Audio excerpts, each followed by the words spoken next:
La desaparición de Loan, un niño de 5 años, ocurrida hace 5 meses, sigue siendo un caso que genera gran conmoción y desconcierto.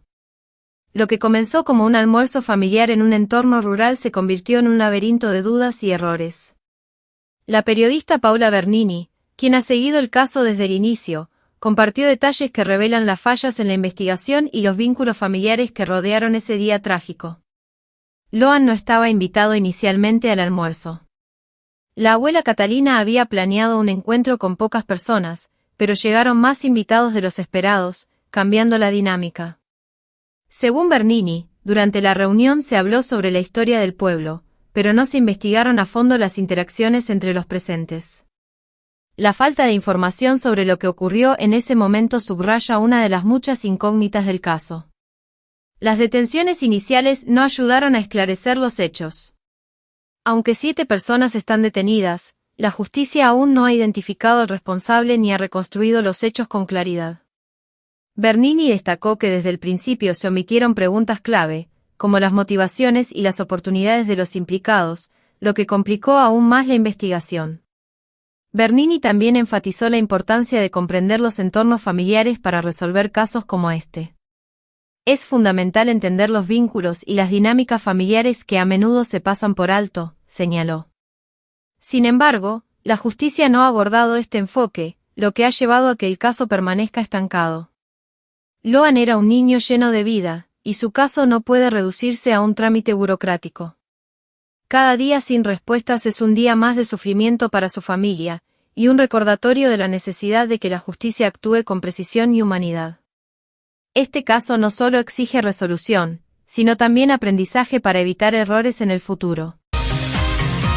Nuestro living, recién veíamos el caso maravilloso de esta chiquita a la que encuentran, se pierde en un campo, finalmente una investigación con un dron, la encuentran, un buen trabajo de búsqueda y rescate y además un factor suerte que debe haber estado, y todo el mundo pensó, o le vino a la cabeza, Loan, que el escenario habrá sido bastante parecido. Bueno, y ya pasaron 5 meses, decíamos, está Nacho González Prieto con nosotros, decíamos, Paula Bernini ya está aquí en nuestros estudios. Pau, 5 meses sin Loan. La verdad es que cuando llegué a 9 de julio, habían pasado 5 días de que Loan había desaparecido. Todos los días nos levantábamos diciendo, va a aparecer, todos los días. Y yo estaba convencida que no llegábamos al mes, que no llegábamos a los 2 meses. Nunca imaginé que íbamos a estar 5 meses después hablando de que no se sabe absolutamente nada y que la jueza está diciendo que la complejidad del caso hace que tengan incluso que extender el periodo de instrucción. Es tan complejo para la justicia porque recordemos que hay 7 detenidos, pero hoy concretamente no se sabe quién fue el responsable, no se sabe si fueron responsables los 7 detenidos, ni tampoco se saben el cómo. Porque te digo que sabemos mucho de cómo es el lugar, quiénes estaban, ese almuerzo. Ahora, ¿realmente sabemos cómo desapareció Loan? No hay manera. 5 meses después para traérselos a todos. Nacho, ¿hay presos por esto o no quedó nadie? Sí, están presos las personas que decía Paula, que fueron las personas que estaban en el entorno de la situación. ¿Siguen en prisión? Siguen detenidos. Después apareció un segundo tramo de la investigación que fue toda esa gente que fue a generar una maniobra medio rara, encubrimiento, todo muy extraño. Después los terminaron dejando libre. Pero la pregunta acá, que Pauli lo vivió un poco en el interior de la familia, es decir, yo a ella la hubiera incorporado a la investigación, porque realmente se metió en la columna vertebral de la historia familiar, porque este tipo de casos se resuelve si vos te metés, te sumergís en la intimidad, en los detalles más chiquitos de un entorno familiar donde se vivió una situación tan traumática. Entonces, si vos querés resolver esto, lo primero que se tendrían que haber preguntado es, ¿cuál fue la ocasión? ¿Cuál fue la oportunidad y cuál fue el motivo? Al no haberse planteado esas 3 preguntas básicas de cualquier investigación en cuanto a criminología, no haberse hecho esas 3 preguntas, no resolvieron más el caso. Ahora, Nacho, yo siempre me preguntaba esto. ¿Hay premeditación? No se encontró nada, absolutamente nada en los teléfonos. ¿Se sabía que Loan iba a ese almuerzo? No se sabía. Y esto no es que son dichos de dichos. La madre, el padre y los hermanos dicen que Loan se sumó a última instancia. Tampoco se sabía que iba a ir José. Ahora, estuve mucho en contacto, ¿no?, con todo el mundo, preguntando, y me surgieron un par de preguntas que no las hice nunca. Y digo, ya que no se conocía a nadie en ese almuerzo, ¿de qué hablaron esa media hora? ¿Fue un almuerzo bullicioso? ¿Fue un almuerzo en silencio? ¿Hablaron Benítez y Ramírez, que estaban pegados al lado de la abuela Catalina? ¿Qué hablaron? Nunca pregunté qué hablaron. Y acá, por supuesto, con el diario del lunes uno se empieza a preguntar muchas más cosas. Cuando entrevisté a Pérez y Callaba, sí, que fue el primer día que llegué, ¿cómo no les pregunté de qué hablaron? Porque sí me contaron todos que hablaron posterior a el almuerzo. Claro, pero no cuando durante, Loan ya se estaba yendo al Naranjal, todos coinciden, tanto María Victoria Callaba como Carlos Pérez y también el papá de Loan con Catalina, de que hablaban de la historia del pueblo, quienes habían llegado primero a poblarlos. Nunca me contaron si durante esa media hora de almuerzo se habló, si fue bullicioso o no. Recordemos que en la mesa de al lado estaban los chiquitos, pero Loan estaba en esa mesa. Sí. ¿Habló Benítez con el papá de Loan? ¿Ramírez con el papá de Loan? ¿Qué diálogo tuvieron? ¿Qué diálogo hablaban? Bueno, ahora está bien, ahora vos te lo estás preguntando, pero también recordemos que llenaste una enorme cantidad de casilleros que estaban vacíos también. Pero hoy Digo, uno dice esto que dice Nacho. En una primera instancia, no solo los periodistas, la justicia no se preguntó todo esto. Yo, por ejemplo, algo que me llamó la atención y ahora me empiezo a preguntar, ¿sobró o no sobró estofado de gallina? Porque ¿saben qué? Sí sobró estofado. ¿Y saben lo que me dijo a mí la abuela Catalina y también me lo confirmaron otros entrevistados? ¿qué? Que nadie iba a ese almuerzo. El papá de Loan con Loan no iban.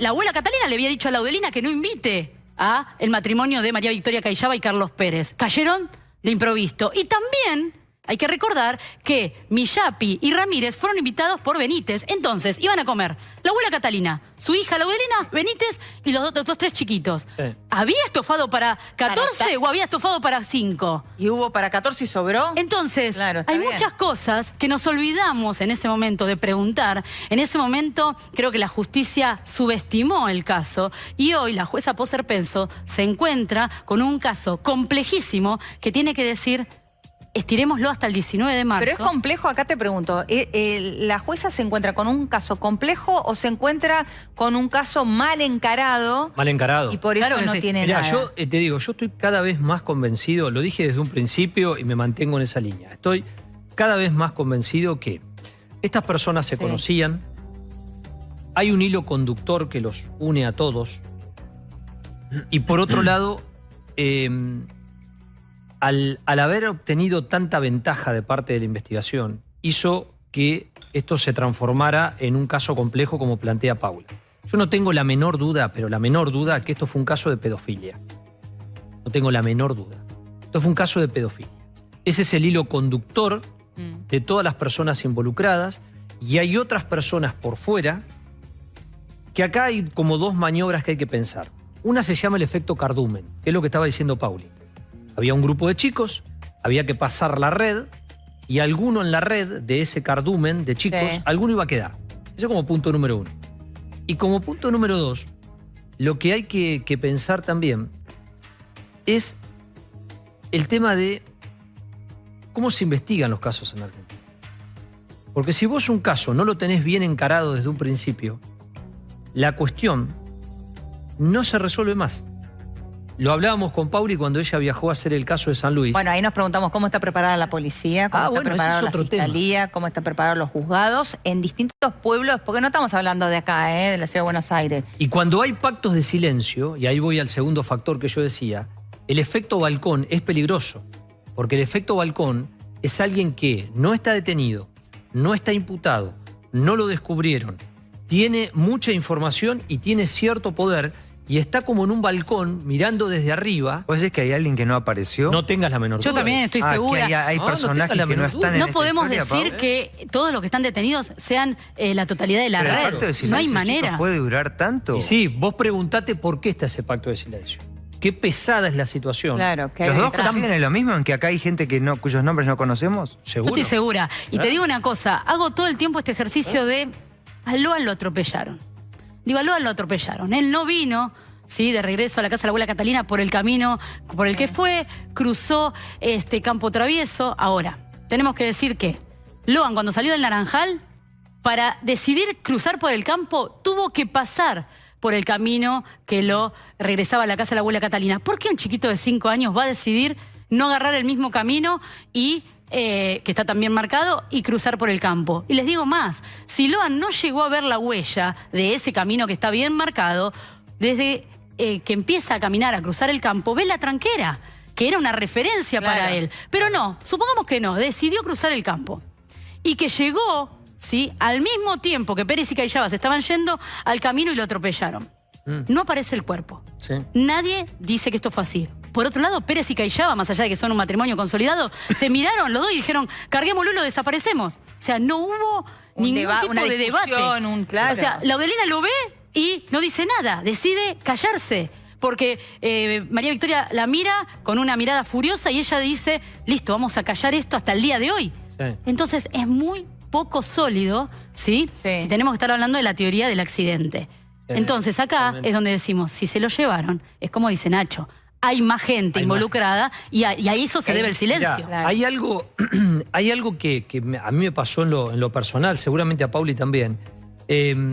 Nosotros, bueno, por la cobertura y por la dinámica, los tiempos estaban muy complicados. Nosotros nos levantábamos a las 5 de la mañana y nos acostábamos a la 1 de la mañana, no había tiempo de nada.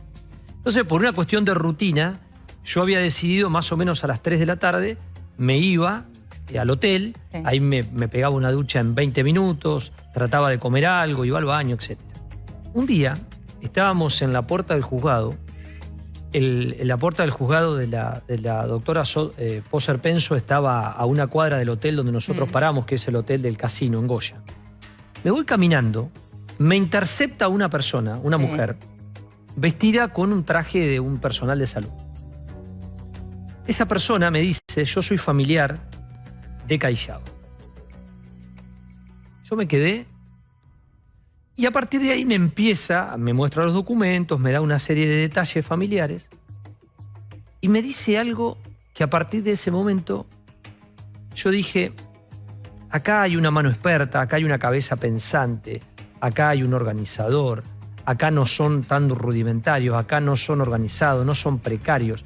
En la criminología hay una clasificación muy amplia de 2 grandes columnas de aquellos que son criminales organizados y desorganizados. Sí.